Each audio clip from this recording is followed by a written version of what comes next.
Welcome to Convocation. I'm Cheryl Bedrero, your professor for this course, and I'm very glad to be able to welcome you today to our presentation. We have with us today Dr. Matthew Memmott, who is in the Chemical Engineering Department at BYU. Correct, okay. I want to tell you a little bit about Dr. Memmott. I can read you his official bio that he sent me, but I think some of the other things that he's been involved with are a little bit more interesting. For example, he was actually marooned in Dubai over the Christmas break because he tested positive for COVID. He was there for a conference, and he tested positive, and so he had to stay there for the whole 2 weeks of his Christmas break. And so his wife, who is also here with us today, Renee, she had to spend those 2 weeks over Christmas break with their 4 very active boys. And I just found out today that they had not 1 but 2 floods in their home over that time. So if you want to come up afterwards and express your condolences for that unfortunate situation, please feel free to do so. Okay. In addition, I found out that he actually ditched a conference so that he could be a contestant on The Price is Right. And so he actually met Drew Carey, who was very interested in his experience working with nuclear reactors and as a student at MIT, I believe. So anyway, very interesting. But let me just run through this really quick. Okay. He received a BS in chemical engineering from BYU in 2005 and an MS and PhD in nuclear science and engineering from the Massachusetts Institute of Technology, that's MIT once again, in 2007 and 2009. Following his graduation from MIT, Dr. Memmott worked as a senior engineer in the Advanced Reactor Group at Westinghouse Electric Company, where he worked with others to design fast reactor concepts, fuel cycle innovations, and AP1000 plant innovations. He served for 2 years as a lead designer for the Westinghouse SMR concept. At BYU, his research focuses on advanced nuclear reactor design, nuclear safety, and molten salt reactor chemistry. He is a co-founder and senior technical advisor for AlphaTech Research Corp, which is focused on commercializing a molten salt reactor concept known as the ARC Reactor. Please welcome Dr. Memmott.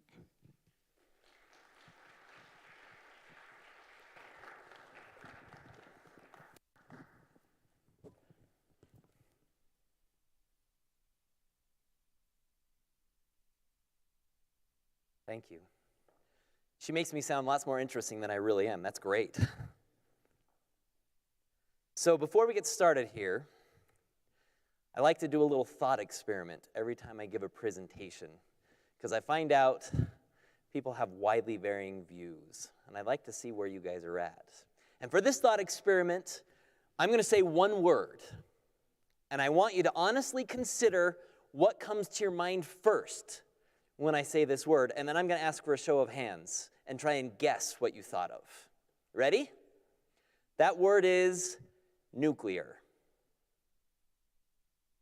First thing that comes to your mind, nuclear. How many of you guys thought of this? Wow, I can already tell you, you are 99% better than half the East Coast. Good job. How many thought of this? Only 2? Okay, maybe you're not so ahead of them. How many thought of this? By the way, this is Yucca Mountain and nuclear waste. Okay. For everybody that's not voting, you must be next. Who thought of this? Nobody? Wow, I must be dating myself. Who thought of this? Wow, 2 people. That's amazing. Anybody think of this? By the way, that's our deep space satellites that we send past Jupiter and Pluto. How many people thought of this? Medicine, medical isotopes, etc. 1 person, good. So I don't know if you guys noticed looking around, but the vast majority raised your hands for nuclear bombs and nuclear waste. Why is that? That's normal for our society. It turns out nuclear gets a really bad rap. I learned very quickly that nuclear power in people's minds is equated to monsters and superheroes. My son, for at least 3 years, was convinced I was going to turn into the Hulk, if only. That would have been great. It also was introduced by destroying 2 cities. right? Which is a tragic and terrible way to introduce a promising technology. And finally, nuclear engineering is not well understood. When we first developed nuclear power, people started asking questions and wondering what the government had done. And do you know what the government told them? Don't worry about it. It's complicated. It's safe. We'll take care of it. So imagine people's panic when we started to see accidents and problems and rumors of issues. They felt a betrayal of trust. And as a result, not helped by the media, nuclear gets a really bad rap. In fact, I had my students go out a few weeks ago, and they interviewed random people on BYU campus and asked the same question. What do you think of when I say nuclear? And 9 out of 10 said bomb, death, destruction, and supervillains. I was just glad the supervillains was in there, right? It's really, really got kind of a bad rap. And when people talk about nuclear now, you probably think of Fukushima, right? The event where on the news for 3 months we talked about this melting down nuclear reactor. It gets kind of a bad rap, but there are really, really good reasons for us to look at this technology. Really good reasons. For example, huge amounts of energy. Huge amounts of energy from very little. In fact, when we talk about getting energy from oil and gas and coal, turns out we can get 10 million times that energy from nuclear reactions. Let me give you a little visual. That right there that the guy is holding in the tweezers is one single pellet of uranium dioxide. Inside that one teeny pellet, the size of your finger, has the same amount of energy as 3.5 barrels of oil, or 17,000 standard cubic feet of natural gas, or 1,800 pounds of coal. Just a massive amount of energy. And by the way, that means the leftovers from getting that energy out are also very small. There's another thing that makes nuclear really good. Do you guys remember about 8 years ago when New England had one of the worst winters ever? Massive snowstorms, lots of people died, and they lost power in several areas. And I actually talked to the governor of New Hampshire, who was governor during that time, afterwards. And I said, how did you guys survive? And he said, honestly, the only reason that we made it through without a bunch of freezing deaths was because we have a nuclear power plant, Seabrook. And when every other plant shut down because it was too cold, that thing kept producing power the entire time. Nuclear is really reliable. Where solar and wind will turn off every night, and for large portions of the day, where oil has to shut down for many, many months to try and fix problems, nuclear is usually generating power 350 days out of the year. It's really incredible how much power they make. And the best, it's really clean, right? Have you guys ever been up to Salt Lake in the wintertime? What do you see when you look up? Or look anywhere, really? Foggy, smoggy, dirty, gross, right? We have that inversion that traps all that pollution in. Turns out nuclear is the only power source other than solar that does not make any pollution in the air at all. No CO2, no NOx, no SOx, none of that smoggy, nasty stuff. It's the only one. It is absolutely clean. I guess you can include wind, but you have to count the turbine blades, and they take a lot of smog to make. Okay? Not only that, what people don't realize is we get some of our best medicine from nuclear technology. When you split atoms, when you split uranium, the leftover halves, some of them are really valuable medicines. In fact, there's a medicine known as Molly-99, and if you have a heart attack, you should be very grateful that we have this medicine, because what happens is the doctors will take this medicine and inject it into you in the ambulance if you have a heart attack. And by the time you get to the hospital, the other physicians, the x-ray techs, will put x-ray films around your body, and that medicine will actually take an inside-out x-ray of your blood, your lungs, your heart, so they can see exactly what's going on. We do 20 million of these a year. And the isotope, the medicine they use to do those x-ray procedures, only comes from splitting uranium. By the way, that Molly-99 medicine costs about $30 million a gram. It is really expensive. And we don't even make it in the US. We have to get it from reactors elsewhere because our reactors aren't good at making it. Probably the most exciting, did you guys know that Sloan Kettering about 20 years ago came up with probably the best known cure for cancer? Like, it is amazing. It is 100 times less damaging than chemotherapy. So safe that even kids can have this therapy. And it is so effective that people who were ready to die, every other possibility failed. They were on death's bed of cancer. They had weeks to live. They had 3 of these advanced treatments, and they were in complete remission. Something known as targeted alpha therapy. It's kind of like a smart bomb. What they do is they take a radioisotope that has to be really special. It has to be non-poisonous. It has to have the right kind of energy. It has to emit an alpha particle, and it has to not stay in your body forever. And they'll attach it to an antibody. And your antibody is actually really good at finding cancer cells. It just can't do anything about it because your cells look like normal cells. And then what happens is this radioactive nuclide that's attached to the antibody goes off and shoots that cancer cell, and only that cancer cell. Targeted alpha therapy. It's amazing. Why do we not have this amazing cure for cancer now? Turns out that the isotope that is the perfect fit, it's called bismuth-213, it only comes from a certain type of nuclear reactor that we do not run in the US currently. We ran one back in the 60s, and so Sloan Kettering went and got this isotope from Oak Ridge, where they ran this experiment, and tested it and found out it was perfect. And they went back to get more, and Oak Ridge said, sorry, we don't have any more. We made that when we ran the test reactor 10 years, or I guess at the time it was 20 years ago.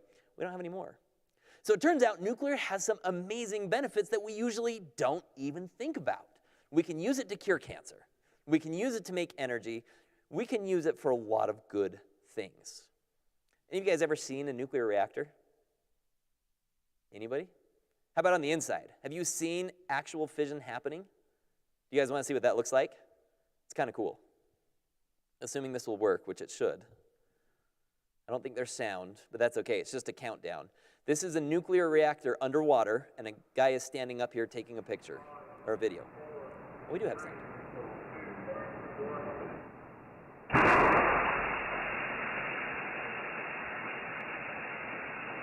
I'm telling you, George Lucas had it right. Doesn't that look like the back of the Millennium Falcon? Just saying. That's what it looks like. And by the way, don't worry about him. Water is about the best radiation shield ever. 10 feet of water will keep you safe from any radiation at all. So he was totally fine up there taking the picture. So nuclear is a great thing, but let's be honest. There are some challenges, and this is the reason why people are a little worried about it and why we get some bad press about nuclear, okay? What are those challenges? I will tell you what people say they are, but I'm going to give a little caveat too. First challenge, radiation. Radiation is known as the silent killer. We can't see it, we can't smell it, we can't detect it in any way unless we have really fancy machines. That scares people. There's something that could cause damage, that could kill you, and we can't see it. The silent killer, okay? But I have a few things to say about radiation in a minute. What are some of the other problems? Anybody recognize that picture? That's Fukushima. There is a real possibility that we could have a significant accident in a nuclear power plant. What does that mean? What does that mean? Well, if you're in Chernobyl, Russia, it means a bad day, right? If you're in 3 Mile Island or Fukushima, not so bad. And I'll explain in a couple of slides. Another problem that we think about a lot, nuclear waste, right? My personal favorite, because it's where all of our superheroes and giant ticks come from. Not really, but that's the perception. What do we do with nuclear waste? It's radioactive, so it's dangerous, but what does that mean? Probably the most prominent in people's minds is the fact that you can use the same material that you use for power to make weapons. And that's a scary thing, and I will agree with you. Nuclear weapons are terrifying, and they're horrible, and I wish we didn't have them, but the reality is there are people who want them, and you can use the same material that you use for power as you do for weapons, and that's worrisome. In fact, it turns out the best way to get a weapon, which I can't talk about in detail for obvious reasons, is to go to a nuclear reactor that's been running for a while and take out certain materials. That makes nuclear reactors a little worrisome, and you often need a lot of guards and security to make sure that that kind of thing doesn't happen for our conventional nuclear reactors. And probably the last thing, the most recent thing that isn't usually the case but has been recently, is economics. Turns out that nuclear power is really, really, really cheap. Really cheap. But as they were starting to build these plants, we had a lot of people starting to worry about the radiation, say, well, what happens if an elephant were to trample the front door and people could get in the nuclear power plant? Well, we better make 3 front doors so that the elephants can't get through all 3. What if a meteor were to strike a nuclear power plant? Well, we better build extra thick containment domes, right? They started playing this game where they thought of all these challenges and problems, and instead of being reasonable about the statistical probability of these things happening, right? The odds of being struck by a giant meteor are low, and we have bigger problems if that happens, honestly. Rather than thinking reasonably through that, they just said, okay, we'll add more stuff to protect. We'll make the shield thicker. We'll make the stuff thicker. And eventually what happened is the cost of the power plants went way, way up, because we were protecting for all these things that were likely never going to happen. Not only that, it turns out that these days we have a lot of wind and solar being produced. You guys familiar with the wind solar? Have any of you guys see the windmills just outside of Spanish Fork Canyon? How often do you guys see those things running full speed all the time? I still don't think I've ever seen them all running at once, right? And that's just the nature of wind and solar. You have these peaks where you're going to be running lots of wind and solar, and then it will die off. And then you'll be running a little bit, and it will die off. That's just how it works. Turns out that causes some problems, because all of that wind and sun tends to happen in the region at the same time. So you get a huge uptake of electricity, and soon you're making more electricity than everybody needs. And we don't have a way to store electricity. So if we're making too much electricity, that means people don't want it anymore, and the price of electricity goes down. And it actually goes negative, where you have to pay money to put electricity on the grid for some of these areas. That happened in California. California had this issue where there were so many solar and wind plants that during the middle of the day, so much was generated of solar wind that the price went negative, and the coal and the nuclear and the natural gas plants had to pay money to put electricity on the grid.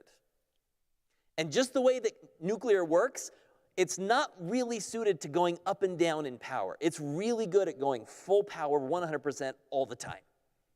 And so when all the wind and solar came on, nuclear had to start paying money because they weren't good at going down. And if they tried to go down in power, by the time they were done going down, the wind and solar would be gone, and then they'd be too low, and they'd have to go back up. They're just really slow. And so what happened is companies that were really good at getting really quick changes in power levels made all the money. So natural gas, it makes all the money. And nuclear does not make as much because they don't go up and down really fast. So they can't make the market demands meet, and they don't get all that extra money. So now nuclear plants are being shut down, not because they're not good, not because they're not making power, but they're not flexible enough. So these are a couple of new challenges that have come recently. These make people really consider, do we want nuclear? Do we want to deal with weapons? Do we want to deal with radiation? Do we want to deal with potential accidents? Those are good questions. If you haven't asked those questions when looking at nuclear power, you probably haven't been thinking deeply enough about it. But let's go to the first issue here. The first issue I mentioned is radiation. How many of you guys, by raise of hands, are worried about getting a dose of radiation? Really? Nobody here is worried about radiation?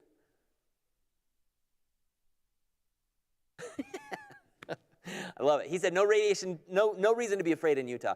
Well, I will tell you a secret based on that comment. You actually get a higher dose than almost anybody else in the country here. Believe it or not. But that's not a bad thing. This is the misconception that most people on the planet have that I want to dispel. If you remember nothing else from this lecture, I want you to remember the next 5 slides because they will change your life and that you will not be afraid of everything. Okay? And I say that because I tried to teach this to a nice lady from Colombia, and her conclusion was that she could never eat bananas ever again. Not what I meant to say. Okay, so the first things first, what is radiation? Radiation is literally just very small particles, neutrons, protons, electrons, or waves traveling around at high speeds. That's it. That's all it is. And by the way, it is everywhere. You have not been to a place likely that has no radiation. I have.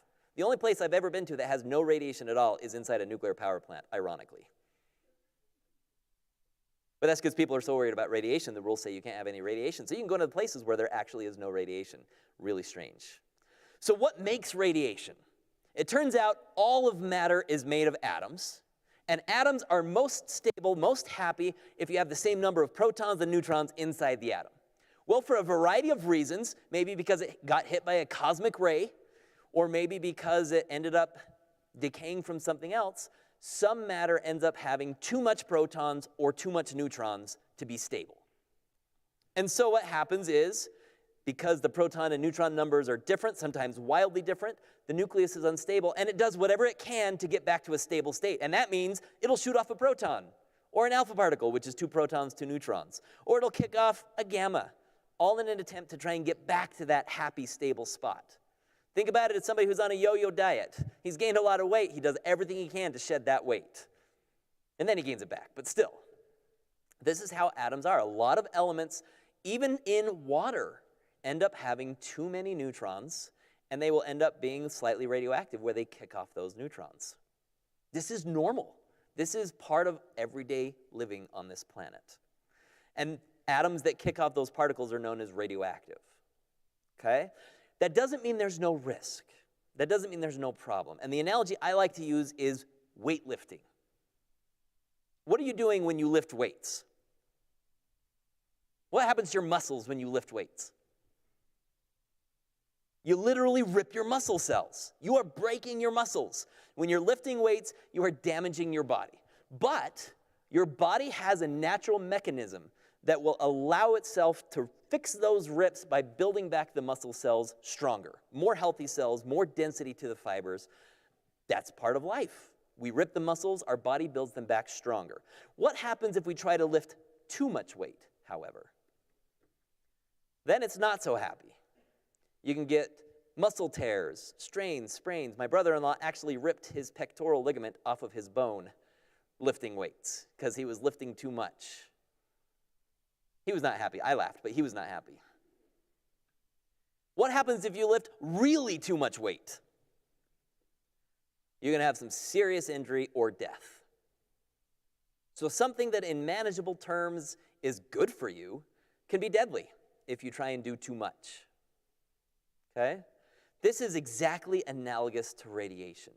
Radiation, again, is those pieces of atoms, those protons and neutrons flying around, right? If you have a little bit of that, it actually is good for your body, which is really counterintuitive.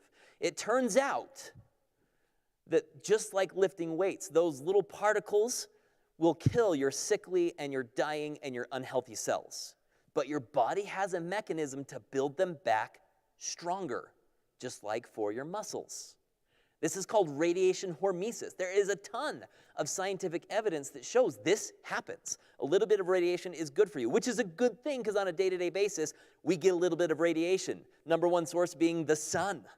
I mentioned that Utah gets more than anywhere else. It's because we're higher than almost anywhere else, and the air blocks radiation, so we have less air blocking the radiation. We get a higher dose than everybody else. But a little bit is good. It helps us to be healthy. The problem comes when, like weightlifting, we start to get higher doses. If we get really high amounts of radiation, we start to destroy our cells faster than our body can repair them. And this is where you start to get some damage, right? You'll start to get some burns. How many of you guys have had a sunburn? I hope everybody raises their hand. Good. That's a radiation burn. That is gamma waves at a little lower energy from the sun that are causing a burn in your tissue. They are overwhelming your body's capacity to repair. If you don't get too much, you end up with a nice tan. Too much means a burn. Okay? What happens if you get a massive amount of radiation? Just like weightlifting, that ends up being problematic. You will actually damage your DNA. You will damage your cells beyond repair. You can get cancer and you can die. Those are real. The real question is, how much is too much? What's the right amount? That's what most people miss. I still remember the day that Fukushima happened. I was in Pittsburgh working at Westinghouse, watching it on the news, and I went home and really, really, really wished that I had been a little smarter because the news that day, I think it was CNN, kept saying, this huge cloud of radiation is coming to the west coast of the U.S. Do you guys know what happened to the price of iodine pills on eBay? Went up by 500 times that day. Had I been smart, I would have bought like 1,000 bottles of iodine, then sold it to everybody on the West Coast, and I'd be a millionaire, right? I would have felt good about myself because that's not really the way it works. But the worry about radiation is real. The question is, how much is too much? So let's do a little comparison here. Let's look at different sources that we have all experienced of radiation. And by the way, this is to scale. So the size of the circle shows how much radiation you get from that source. Okay? By the way, all of you who are married, I am sorry, your spouse is slowly killing you. You get that much radiation from sleeping next to somebody. Okay? Now let's go a little bit further and live a little more dangerously. If you live next to a nuclear plant, that's how much dose you're going to get every day. It's about the same as sleeping next to somebody. If you eat a banana, it's ever so slightly more, because it turns out there's a lot of radioactive potassium that naturally occurs in bananas. This is why the poor lady from South America vowed never to eat bananas again. That was not the message I was trying to get across, but apparently I didn't do a good job talking to her. If you live near a coal plant, that's the amount of radiation you'll get, the red circle, because there's a lot of radon and other radioactive emitting sources that come out of that plume. Okay?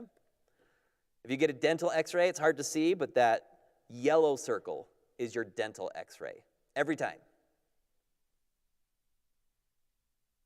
That's the natural daily background dose people get on average. Like I said, we get a lot more than that because we live up in the high elevation of Utah. This is what you get if you fly from LA to New York, that big gray circle.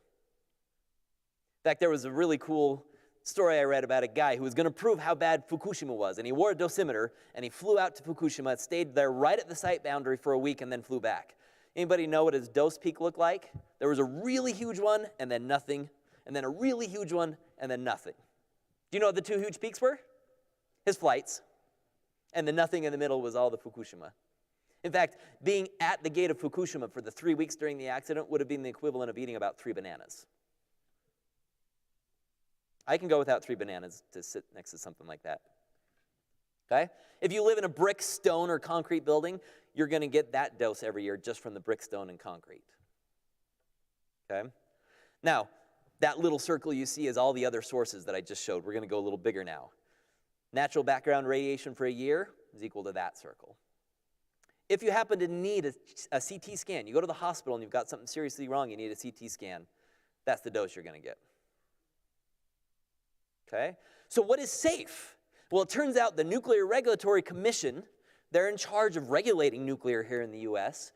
They found, based on all the evidence they had in numbers, what the safe level of radiation is, meaning the place where people first started exhibiting symptoms. And they divided that in half. And then they divided it in half again. And they said, okay, that level of safety is this. That's a huge circle. And by the way, that's 4 times smaller than the actual point where the first person starts to have symptoms of radiation. Moral of the story, radiation really isn't the problem. We get worried about it because we can't see it, but the doses we get on a day-to-day basis are not an issue. It's normal, it's natural, it's good for our bodies. Really, we should not be worried about the radiation. Otherwise, we should probably move to New York, where you get probably the lowest dose, because there's no natural stone, you're really far from the sun, all those kinds of things. So let's go back to the slide and say, here are the challenges of nuclear. We have a problem with safety, we have a problem with waste, we have a problem with potential weapons. They call that proliferation, or in other words, spreading weapons material. And there are recent challenges with economics. It's kind of expensive because of the way that we've treated things and the worry we have about radiation. So with these problems, is it worth doing nuclear? I spent many years at MIT wondering about this. I was passionate about nuclear. I started in chemical engineering and studied all about oil and gas and thought it was great. Solar and wind were fantastic. But then I had 4 scientists from the Idaho National Lab come down and teach a class about nuclear. And I knew I had a problem when it was Friday night and my friends invited me to go out with them, and I said no, because I want to stay home and read the textbook. That was embarrassing. True story. That's when I knew I wanted to study it, but I really wondered, is it worth doing? Well, it turns out I have since learned something fascinating. And that is, the reactors that we have today are not the only technology that was discovered. About 60 years ago, we had a choice in the US. We had Admiral Rickover, a very well-connected person who had proven nuclear technology by putting nuclear reactors, we call them light water reactors because they're surrounded by water and we need water to keep them cool, on his submarines. Now, it makes sense to put a reactor on a submarine because you need water to cool it off. And where is a submarine? It's around a whole lot of water. If they have a problem, they open up some valves and the entire ocean will cool the core. Well, Rickover was trying to advocate that we should take those nuclear submarine reactors that need all this water and put them on land, and they would work wonderfully. But it turns out, very little known, he had a compatriot, a scientist at Oak Ridge National Lab named Alvin Weinberg, who was looking at a technology called molten salt reactors, where instead of taking these solid uranium pellets and rods and trying to keep them cool with water as they were splitting uranium, he would dissolve uranium directly in a salt and melt it. Why does that make a difference? Well, it turns out salts, if you know your chemistry, are very strong positive and very strong negative charges. And like really strong magnets, that means they want to trap everything in. So when you dissolve the uranium in, it stays. And when that uranium splits, those two leftover pieces get trapped in the salt. Nothing comes out. So you don't need all these different layers of mechanical protection. The salt will bind and keep everything in. So it's a really cool option that ends up being a lot simpler. Another problem with water is it's at really high pressures. We're trying to get the water to high temperatures. What temperature does water usually boil at? Usually 100 degrees C. Well, if we want to get good efficiency for our power plants, we need to heat that up to 350 C. That means we have it under really high pressure. Which means if there's some kind of accident, what's going to happen? That high pressure is going to push everything out, including if there's been a meltdown, the radioactive particles. And that's what happened at Fukushima. Okay? Well, this salt reactor, because salts melt at about 400 degrees C, and they don't boil till about 1500 degrees C, which is really, really bright cherry red if you're looking at it. Because of that high temperature, there's no need to have high pressure. There's nothing to try and push the salt out. So these reactors, they're already liquid, so there's no such thing as a meltdown. You're not melting down the stuff that you're trying to use to keep the fuel in. The salt itself, at all temperatures, will keep that stuff in. And there's no pressure, nothing to push that salt out. And it turns out that when you have a liquid fuel, when you dissolve fuel inside this salt, that opens up a new pathway you don't have with light water reactors. That new pathway is you can take something called thorium, and you can stick it in your reactor, and it will be your new fuel. What is thorium? Where is it? Well, it turns out thorium is everywhere. If you guys were to go outside and dig up like a cubic meter of earth, a couple cups of that would be thorium. It's everywhere. And by itself, it doesn't actually work in a nuclear reactor. But if you put it in a nuclear reactor and a neutron hits it, it turns into a new isotope of uranium that we don't usually see. And by the way, this new isotope of uranium does not make plutonium. It does not make weapons material. This is actually one of the reasons why Alvin Weinberg was told no. So I didn't finish the story. These two different reactors were developed. And the US government said, this is getting expensive. We can pick one and go forward with one. We're not going to fund both of these anymore. And Admiral Rickover said, we already know this works. We can get weapons. We know this works, and we can get weapons. Guess who won? Rickover. And it's been great. Nuclear reactors are fantastic. The light water reactors do great good. But now in hindsight, we look back and we say, hey, you know, the option of not having weapons and the option of not having a meltdown look really appealing. Probably the most interesting part of this. Remember I said the salt traps all of those nuclear waste particles in the salt? It binds them so they can't leave? Well, it turns out we know enough about chemistry that we can go into that salt and we can pull out that waste piece by piece, one at a time. Anybody know what nuclear waste is made of? When that uranium splits, what's in there? Gold, platinum, palladium, moly-99, europium, neodymium. These are things that are worth a lot of money. But in a normal nuclear reactor, they're trapped in that fuel rod for 10 years, getting irradiated for 10 years. We can't do anything. By the time that rod comes out, it is so radioactive that if there was a fuel rod on the other end of the auditorium and I ran towards it, I would be dead by the time I was halfway there. That's how much radiation comes off those things after 10 years in a reactor. But in one of these salt reactors, because the liquid is always there and we have the technology to remove this stuff from a salt with a little effort, we can pull those things out one at a time before they get radioactive. We can separate them and we can sell them.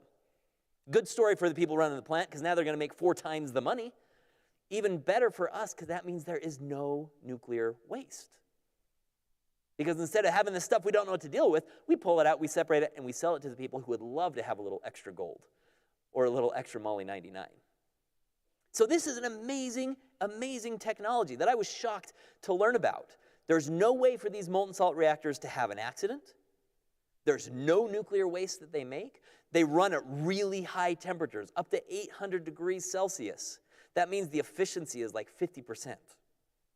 Why do I talk about the efficiency? Well, let me give an example. Current light water reactors, they convert heat into electricity at a rate of about 33%, meaning if you were to generate 100 megawatts of heat, 33 megawatts would become electricity.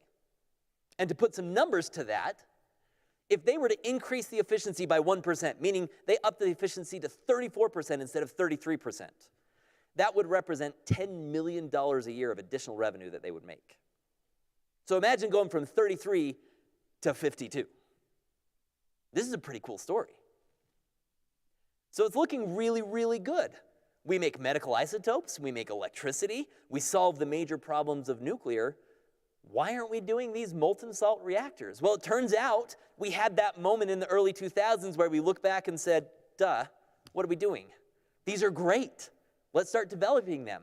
And we actually have a dozen or more companies in the US that want to do exactly this. They want to create molten salt reactor technology because it fixes the things we're so worried about nuclear reactors. It fixes those problems and technically makes them very appealing. Now, there are separate challenges, right? We've got to deal with the chemistry. That's ugly. Trying to pull 50 different elements out of a salt is not fun. But we're working on it, and we've actually developed some solutions in our lab up at BYU to make this work. So instead of being safety problems, there's some technical problems, some engineering problems. And by the way, if any of you guys love chemistry, please come talk to me, because we would love to have you come and help us solve these problems up at BYU. Okay? But these different companies are all working on molten salt reactor technology. If you guys ever heard of TerraPower, this is a company that Bill Gates runs. And their whole point is to build advanced nuclear reactors, one of them being the molten salt reactor, because they recognize how good it is. In fact, he just got authorization from Oak Ridge National Lab to take all of their leftover cancer-treating stuff back to his place in TerraPower in Washington so that he can start figuring out how to use it for cancer treatments better. Okay? And then there's a bunch of other companies, including one here in Salt Lake, where, to be totally honest, I helped to found, where we're trying to make these molten salt reactors. So why hasn't it happened yet? Bill Gates has been working on this for 10 years. Why don't we have these cool new reactors? Well, it turns out there are some restrictions. Remember I mentioned the Nuclear Regulatory Commission. Their whole job, the whole point of the Nuclear Regulatory Commission is to make sure that nuclear reactors are safe. This is analogous to the FAA or the FDA, right? These big government institutions where they're trying to make sure that the public is safe. And what their job is to prove that the new reactor is going to be safe in all conditions. If there's a massive flood, if there's an earthquake, if there's a hurricane, if there is a meteor from above, right? They look at all these different scenarios and want to make sure that this reactor will be safe. By the way, as a little bit of an example, the AP1000, which is the reactor that Westinghouse designed while I was there, that they've built several in China and they're building a few in the US, the first new reactors in 60 years, they had 53 systems and over 100,000 components. So if you have to go through and prove to somebody that every single piece is going to work, you're going to have to test hundreds of thousands of components. That turned into about $1 billion and 20 years for Westinghouse to do that. That is a lot of money, because they had to show that every single piece would do its part. And for light water reactors, remember, there was a lot of complexity. You had to have the reactor, but then you had to have all the systems that would keep that reactor safe. And you had to have all the systems that would keep the public safe. And then if those failed, you had to have backups. And by the way, you had to have backups of the backups. So those big, complicated reactors cost $1 billion and took 20 years to license. The good thing is that salt reactors, because they're naturally safer, because they can't melt down, they're a lot more simple. We think it's going to be a lot shorter than that, but that's the hurdle.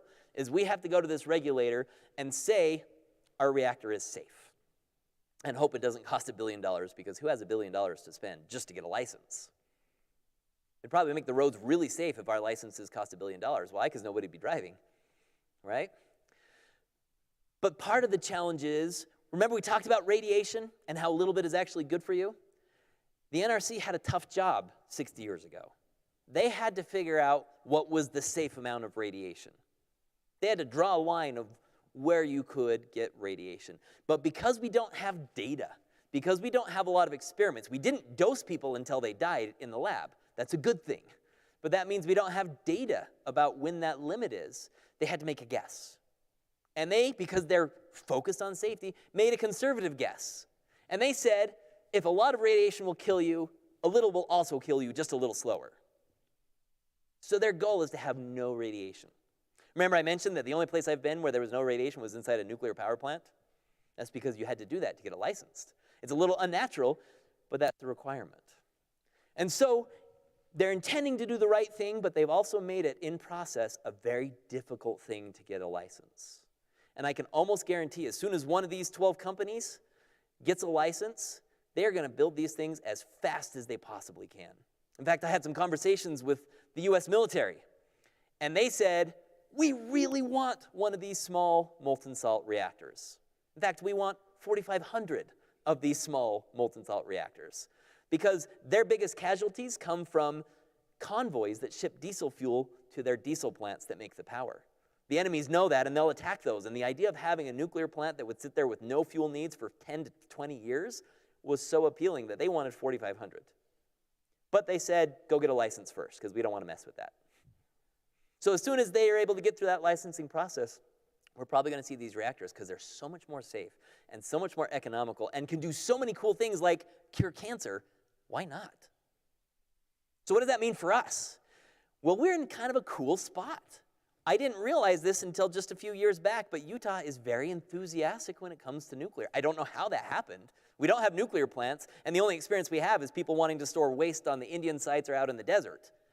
But it turns out Utah is very supportive, and there are some very cool things happening in Utah. For example, the three major research universities, University of Utah, Brigham Young University, and Utah State University, have had multiple collaborations to study and research these salt reactors.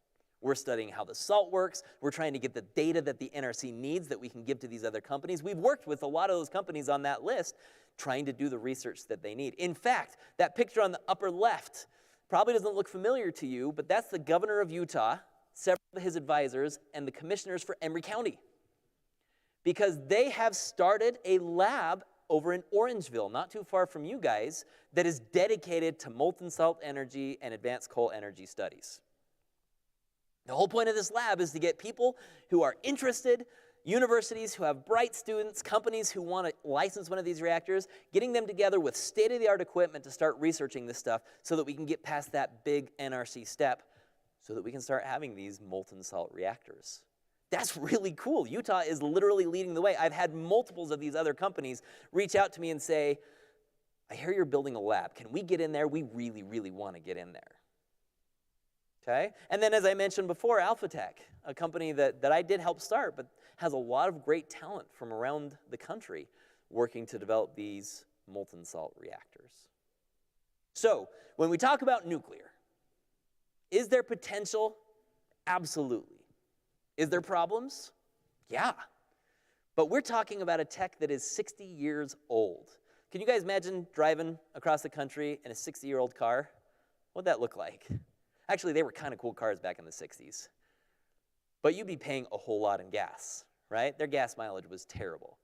There would be some concerns about accident safety. And certainly your amenities would not be fantastic, right? Air conditioner, pfft. I hope you like oldies music. These kinds of things make a difference. So nuclear has some problems, but there is new technology available that addresses all of those problems. And we've seen those same kind of advancements come in other industries. They're there for nuclear.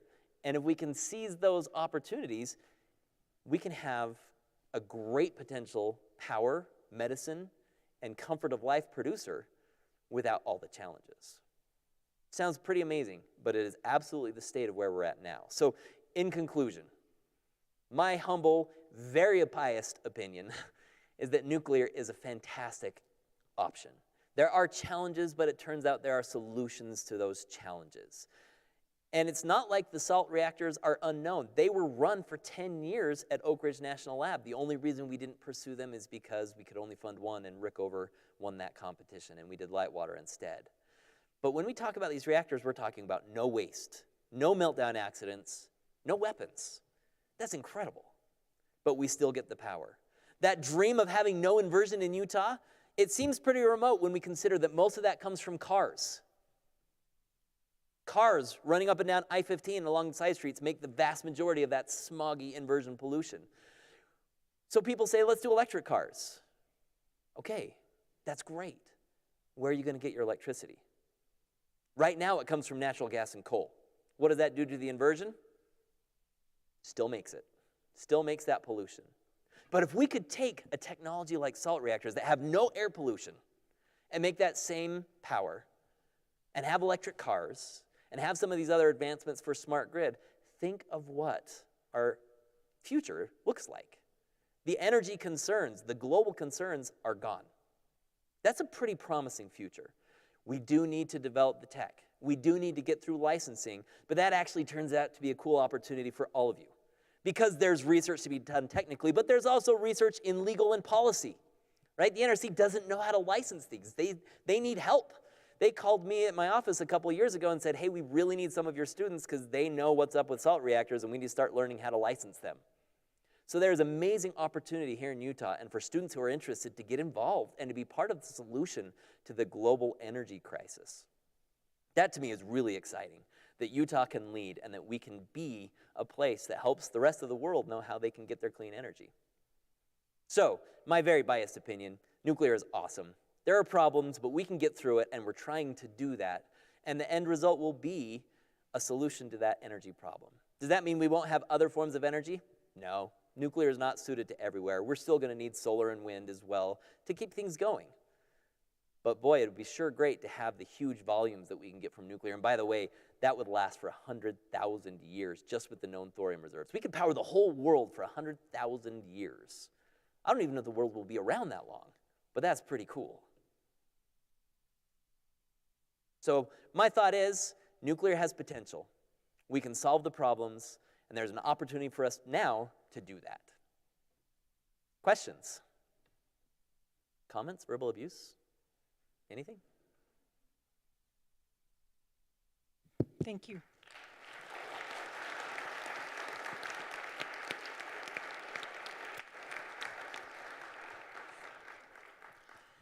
Some of you need to go to your next class. Understand that if you'd like to ask questions, please come forward. Also, before you go, somebody left their wallet. So come up and, if it belongs to you, come up and talk to me about it. Thank you.